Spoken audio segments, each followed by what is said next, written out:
Is this trimmer 10 times better than the Weed Eater brand I use? The reason I ask that is because it's 10 times the price. But why is it so expensive? Are you saying that I get what I pay for, or is it that the company that makes it feels like it's 10 times more reliable? Now, I would love to have this trimmer, but I can't shake the feeling that I'm being ripped off. So buckle up, you may not like this one. In today's video, we're going to look at this Stihl trimmer, and the problem is that it won't start. The funny thing is that you would think that for the price you paid for it, it would never have any issues ever because quality. Now, I've already made a video about this trimmer, and if you want to see that video, there should be a link to it at the top of the screen or at the end of the video. But before we try and fix it, I need to give it a quick cleaning. That way I don't get dirt in places where it shouldn't be, like inside the carb, the fuel tank, or inside the engine. The other reason I need to clean it is because I need to keep my hands clean since I'm filming it. Now, I don't mind getting my tools or my hands dirty while working, but getting my video equipment dirty is something I try to avoid doing. Now, that may not apply to you, but it is important to me.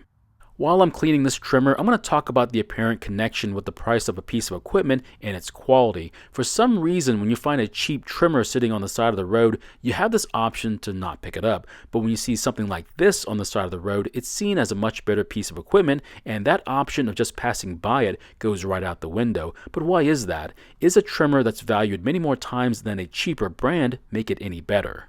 Now, I do want to take a look around the trimmer and see if I see anything strange, out of place, or concerning, and so far I don't see anything that would pique my interest. It would also seem that this one is not being commercially used, and the reason I say that is because it's not all beat up, and despite being a bit dirty, it's in great shape. The only thing that I found to be broken is the purge bulb, and since it's broken, we won't be able to purge the air out of the fuel lines, and with air in the fuel lines, it'll be up to the fuel pump in the carb to pull fuel from the tank, so hopefully it's up to the task. Fortunately, the trimmer did come with fuel in the tank. That means we'll get to test and see if it could be the cause of its issues. The next thing is to try and start it and see what it does or doesn't do. Now, if it starts and stops, it could mean that the carb's pump was working, but if it does nothing, we might be in trouble.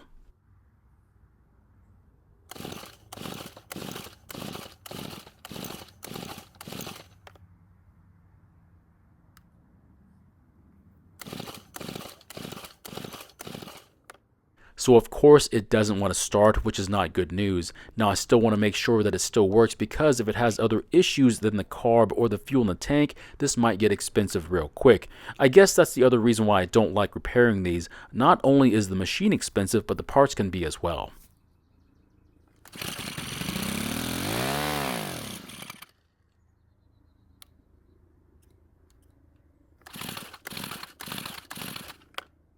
Luckily, the engine started and ran with the fuel that I put into the carb's throat. Now, after running for a few seconds, I was hoping that it would be enough to work the pump inside the carb to purge the air out of the lines, but that's not what happened. Now, I could just replace the bulb and then try purging it, but even if I did that, from what I've seen so far, I don't think that's going to help. So unfortunately, it looks like getting to the carb is the next item we need to look at, but this may not be as easy as it looks. Now, it never fails that when I get one of these 4-mix engines that the carb is covered in oil and dirt. I'm not sure how that can happen, considering it would take quite the slow leak from the tank, fuel lines, or the carb to make it look like this. Now, I do have one of these in storage, so I might want to get it out and use it this season and watch the buildup of dirt and oil in this area. Also, this part of the shaft between the handle and the engine gets really gross as well. So here's my issue with Stihl as a brand, and if it makes you feel better, we'll only talk about their trimmers. For the money, in comparison to what the machine is supposed to do, Stihl trimmers are just too expensive. In fact, I'll have to ask the owner of this one what compelled them to buy it in the first place versus, say, an Echo or even a Honda. Now, a long time ago, they didn't even have an affordable trimmer like they do now, so they had to take a Ryobi trimmer, cover it with a lot of plastics to hide that fact, and sell it as their entry-level trimmer. They didn't even want to put the effort into making something new and affordable for those who didn't want to pay the high price of one of these trimmers.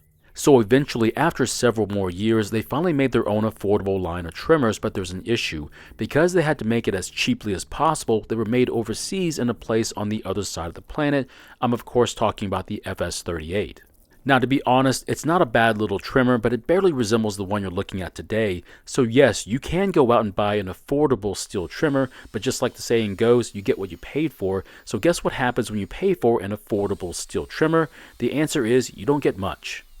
Now, I've had the chance to work on several FS38 trimmers since I've started working on small engines, and to be quite honest, I like them. I think they have decent power and are easy enough to use for the average homeowner, but will I call it a true Stihl? Well, I don't know about that. Now, the one I'm cleaning right now is what Stihl calls a 4-mix engine. It has valves like a 4-stroke, but it uses a 2-stroke mix. This is a really cool idea, and as far as I could tell, they mainly did it to help meet ever-tightening emissions regulations. However, as time goes by, this design isn't going to be enough, so expect to see these go away in the future. Now, they don't sell this particular model anymore, but they do sell the next version of it, and it's just as expensive.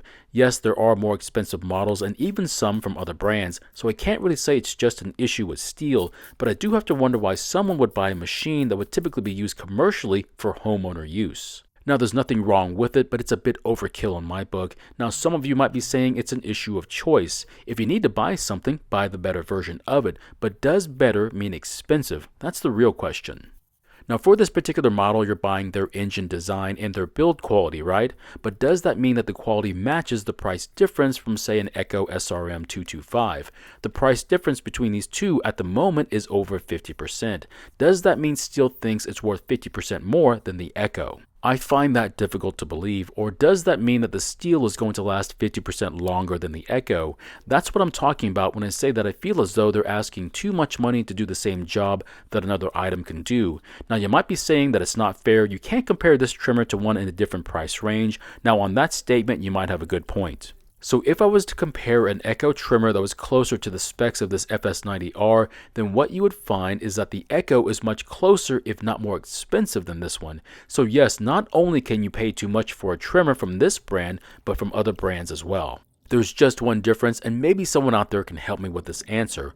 Most often, when I find that someone has paid way too much for a trimmer, it's more often a Stihl than any other brand.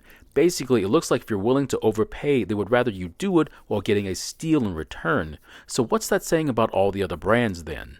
So what it seems is, if you wanted to spend $400 on a trimmer, it's okay if it's a Stihl, but if you bought an Echo or a Honda, well then you paid way too much, or that the other brands simply aren't worth the extra money. I don't mean to turn this into a discussion about cars, but it's what I enjoy, so I'm going to do it anyway.